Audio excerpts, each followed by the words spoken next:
नमस्कार दोस्तों, बहुत बहुत स्वागत है आपके अपने यूट्यूब चैनल कॉमर्स गुरु पर।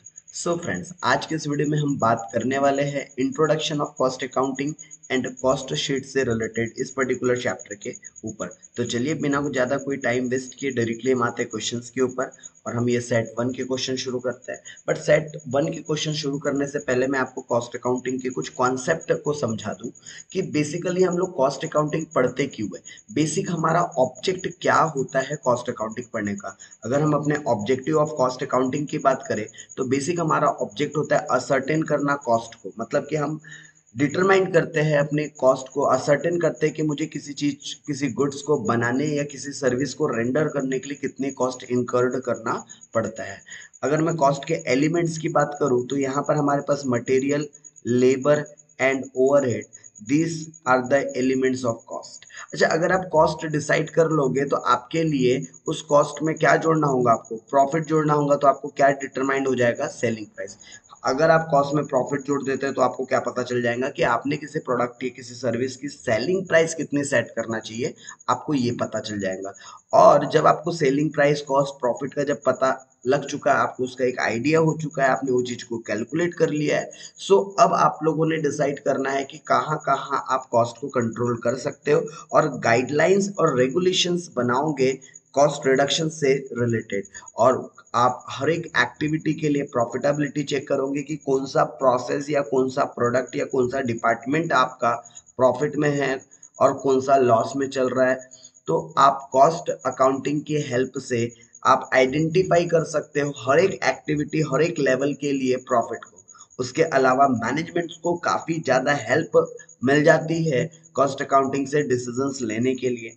कॉस्ट अकाउंटिंग की मदद से आप कॉस्ट और रेवेन्यू दोनों को मैच कर सकते हो और कॉस्ट अकाउंटिंग की ही मदद से हम फाइनेंशियल स्टेटमेंट्स अपने प्रिपेयर्ड कर सकते हैं। Trading, manufacturing account, profit and loss account, ये सारे अकाउंट्स बना सकते हैं। तो ये सारे ऑब्जेक्ट्स है आपके कॉस्ट अकाउंटिंग से रिलेटेड। चलिए बात करते हैं अब सीधा क्वेश्चंस की। तो सबसे पहला आपके स्क्रीन पर क्वेश्चन आ रहा है, which of this is not an objective of cost accounting. इसमें से कौन सा ऑब्जेक्टिव नहीं है। अच्छा, असर्टेनमेंट ऑफ कॉस्ट होता है कि yes, determining the selling price yes, cost control and cost reduction yes, assisting shareholder in decision making no, बड्डा सा नो, ये ऑब्जेक्टिव नहीं है। आपके सामने ये सारे ऑब्जेक्टिव लिखे हुए आप यहाँ से देख सकते हैं, ये आपका ऑब्जेक्टिव नहीं है। तो सही आंसर क्या हुआ आपका, option D.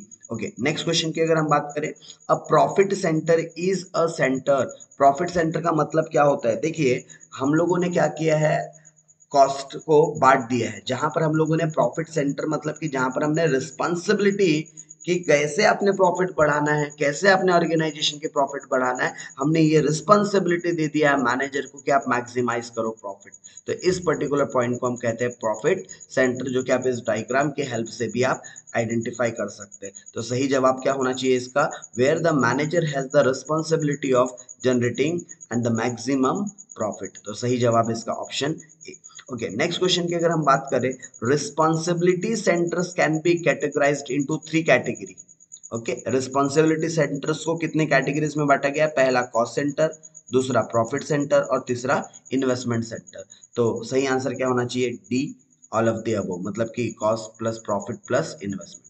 Okay, cost unit is defined as, cost unit को आप कैसे डिफाइन करते हो। तो बेसिकली कॉस्ट यूनिट ऑफ क्या है ये, तो अगर आप इसके डेफिनेशन देखोगे तो cost unit is a defined as a quantitative unit of a product or a service or an item in relation to which costs are measured। मतलब कि कॉस्ट यूनिट कहीं ना कहीं हम क्वांटिटेटिव टर्म्स में कैलकुलेट करते हैं।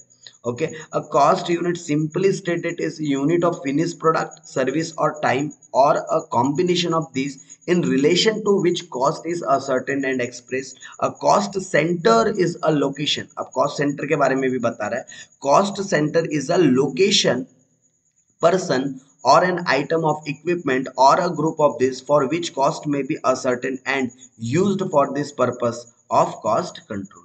तो ये कॉस्ट सेंटर होता है। तो हमको यहाँ पूछा क्या है, कॉस्ट यूनिट, तो ऑप्शन क्या होना चाहिए, a unit of quantity of product service और टाइम। तो आपका सही जवाब होना चाहिए ए, बिकॉज द लोकेशन पर्सन ये कॉस्ट सेंटर को डिफाइन करता है, ये कॉस्ट यूनिट को नहीं, ये किसको डिफाइन करता है, ये कॉस्ट सेंटर को डिफाइन करता है। तो सही ऑप्शन है आपका ऑप्शन ए। चलिए बात करते हैं नेक्स्ट क्वेश्चन की। Fix cost is a cost, fix cost एक ऐसी कॉस्ट होती है जो कभी टोटलिटी में चेंज नहीं होती, भले ही आप कितना भी आउटपुट चेंज कर लो। तो which change in total in proportion to change in output, no भाई बड़ा सा। अच्छा ये जो कहानी है ये वेरिएबल कॉस्ट पे लागू हो सकती है बट फिक्स कॉस्ट पे नहीं हो सकती। अच्छा which is partly fixed and partly variable in relation to the output, no इसको हम सेमी वेरिएबल कॉस्ट बोलते हैं। अच्छा which do not change in total during a given period despite change in output, अब आउटपुट में कितना भी change कर लो हमारे टोटल कॉस्ट में चेंज नहीं होंगी, इसी को हम क्या कहते हैं, फिक्स्ड कॉस्ट कहते हैं। Okay which remain same for each unit of output, देखो ईच यूनिट के लिए जो कॉस्ट सेम रहती है ना उसको हम एक्चुअली वेरिएबल कॉस्ट बोलते हैं। तो इसके लिए सही जवाब क्या होना चाहिए था, ऑप्शन सी। ओके मैंने आप लोगों के साथ कुछ और भी टाइप्स के कॉस्ट है जो डिस्कस करने हैं, जैसे कि शॉर्ट रन या फिर लॉन्ग रन कॉस्ट, मतलब जो शॉर्ट टर्म ड्यूरेशन के लिए या जो लॉन्ग टर्म ड्यूरेशन के लिए जो हमको कॉस्ट इनकर्ड करनी पड़ती है उसे शॉर्ट रन या फिर लॉन्ग रन कॉस्ट आप बोल सकते हो। उसके अलावा अगर मैं बात करूँ एवरेज कॉस्ट की, तो मैं total cost divided by number of जितने भी मेरे आइटम्स होंगे अगर मैं उससे डिवाइड कर दूं तो मुझे क्या पता चल जाएगा, एवरेज कॉस्ट। उसके अलावा अगर मैं बात करूं मार्जिनल कॉस्ट की, तो एक एडिशनल यूनिट को बनाने के लिए जो हमको एडिशनल वेरिएबल कॉस्ट इंकर्ड करने पड़ते हैं उसी को हम क्या बोलते हैं, मार्जिनल कॉस्ट बोलते हैं। अच्छा टोटल कॉस्ट मतलब जो फिक्स्ड प्लस वेरिएबल से मिलकर बनता हो उसे हम टोटल कॉस्ट कहते हैं। अच्छा फिक्स मतलब जो नेवर एवर, जो कभी बदलती नहीं है। अच्छा मैं आपको एक ना यहाँ पर थंब रूल लिख के दे रहा हूँ, आप लोग अपने कॉपीज में नोट डाउन कीजिएगा। फिक्स्ड कॉस्ट और वेरिएबल कॉस्ट का कैसा रिलेशन होता है कॉस्ट के साथ, ठीक है। तो फिक्स कॉस्ट मैं बात करूं अगर टोटलिटी में, तो टोटलिटी में फिक्स कॉस्ट नेवर चेंज, ठीक है, टोटलिटी में नेवर चेंज। और जबकि वेरिएबल कॉस्ट ऑलवेज चेंज, ये टोटलिटी में क्या होते रहेंगे, ऑलवेज चेंज होते रहेंगे। जबकि अगर मैं बात करूं पर यूनिट की, तो फिक्स कॉस्ट पर यूनिट में क्या होते रहेगा, चेंज होते रहेगा, जबकि variable cost never change. Okay sir इसका एक आधा एग्जाम्पल से समझाइए ना। जैसे कि मैं कहता हूं, मैं करंट लेवल पर एक एग्जाम्पल लेता हूं, 800 यूनिट प्रोड्यूस कर रहा हूं, राइट, कितने यूनिट्स, 800 यूनिट प्रोड्यूस कर रहा हूं, और मैंने दूसरा एक लेवल ले लिया 1000 यूनिट्स प्रोड्यूस कर रहा हूं, करेक्ट। मेरी फिक्स कॉस्ट है से मैं कहता हूं कि मेरी फिक्स कॉस्ट कितनी है, मेरी फिक्स कॉस्ट है यहाँ पर 80,000 रुपीज। ओके यहाँ पर भी 80,000 ही होंगी। तो मेरी फिक्स कॉस्ट टोटलिटी में क्या नहीं होंगी, कभी नहीं बदलेंगी। लेकिन अगर मैं पर यूनिट के हिसाब से चेंज करने जाऊँ तो यहाँ मेरी कॉस्ट चेंज हो जाएंगी क्या, यस। पर यूनिट कैसे निकलेगा, total cost divided by number of units. तो यहाँ अगर मैं करता हूँ तो 100 rupees per unit fix cost आ गया, जबकि वही सेम चीज मैं अगर यहाँ करूँ तो यहाँ 80 रुपीज पर यूनिट आ गया। तो देखो फिक्स कॉस्ट पर यूनिट में क्या हो रहा है, चेंज, बट टोटलिटी में नहीं हो रहा है। यही सेम चीज अगर मैं वेरिएबल कॉस्ट पर अप्लीकेबल करूँ, तो अगर मैं कहता कि मेरा वेरिएबल कॉस्ट एक यूनिट पर 5 रुपए का लगता है, तो फिर 800 यूनिट पे कितना लगेगा, 5 इंटू 800 मतलब कि 40,000। और वही अगर मुझे 1000 यूनिट के लिए निकालना है तो 1000 इंटू 5 मतलब कि 5000। तो आपका टोटलिटी में तो चेंज हो गया, लेकिन पर यूनिट में चेंज, 5 रुपए यहाँ भी था 5 रुपए यहाँ भी था, so never change. Hope so guys आपको ये बात पूरी तरीके से समझ में आ गई है। अच्छा मैं आगे बात करूं direct expenses and indirect expenses. Direct cost का मतलब होता है जो डायरेक्टली प्रोडक्ट के ऊपर इनकर्ड किया जाता है, जबकि इनडायरेक्टली ये फैक्ट्रीज के अंदर यूज किए जाते हैं। उसके अलावा अगर मैं बात करूं इम्प्लिसिट और बुक कॉस्ट की, तो इम्प्लिसिट कॉस्ट मतलब ऐसे कॉस्ट जो आपने किसी को पे करना होता नहीं है, वो आपको इनकर्ड तो हो रही है बट वो किसी को पे करना नहीं। अपॉर्चुनिटी कॉस्ट की बात करें तो ऐसी कॉस्ट जो कहीं ना कहीं फॉरगिव कर रहे हो, आप छोड़ दे रहे हो, आपको बेनिफिट मिल सकता था बट आप वो बेनिफिट नहीं ले रहे, ऐसी कॉस्ट को हम अपॉर्चुनिटी कॉस्ट बोलेंगे। रिकरिंग कॉस्ट मतलब होती है जो कॉस्ट बार बार होती रहती है, रेगुलर इंटरवल पर होती रहती है, उसे हम रिकरिंग कॉस्ट कहेंगे। नॉन रिकरिंग कॉस्ट का मतलब क्या होता है, ऐसे कॉस्ट जो बार बार रिपीट नहीं होती। संक कॉस्ट मतलब हिस्टोरिकल कॉस्ट जिसका कोई डिसीजन मेकिंग पर कोई इम्पैक्ट नहीं पड़ने वाला। इंक्रीमेंटल कॉस्ट मतलब जो कॉस्ट हर साल बढ़ते चलती है उसको इंक्रीमेंटल कॉस्ट कहते हैं। और कैश कॉस्ट का मतलब होता है एक्सप्लिसिट कॉस्ट, जो एक्चुअल में आप कैश में कोई खर्चे करते हो तो उसको हम कैश कॉस्ट कहते हैं। होप सो गाइज आपको इतनी बातें क्लियर है। चलिए नेक्स्ट क्वेश्चन की बात करते हैं, और नेक्स्ट क्वेश्चन है आपकी स्क्रीन पर। तो क्या कहता है भाई अगला question, uncontrollable cost are the cost which may be influenced by the action of a specified member of undertaking. क्या बोल रहा है? Uncontrollable cost are the cost. Uncontrollable cost कैसी कॉस्ट है बोल रहा है? Influenced by the action of a specified member. तो ये कैन नॉट, मतलब क्या अनकंट्रोलेबल कॉस्ट क्या इन्फ्लुएंस करती है, कर सकती है? So answer is no, uncontrollable can not influence by the action of specified member. तो सही आंसर क्या होना चाहिए?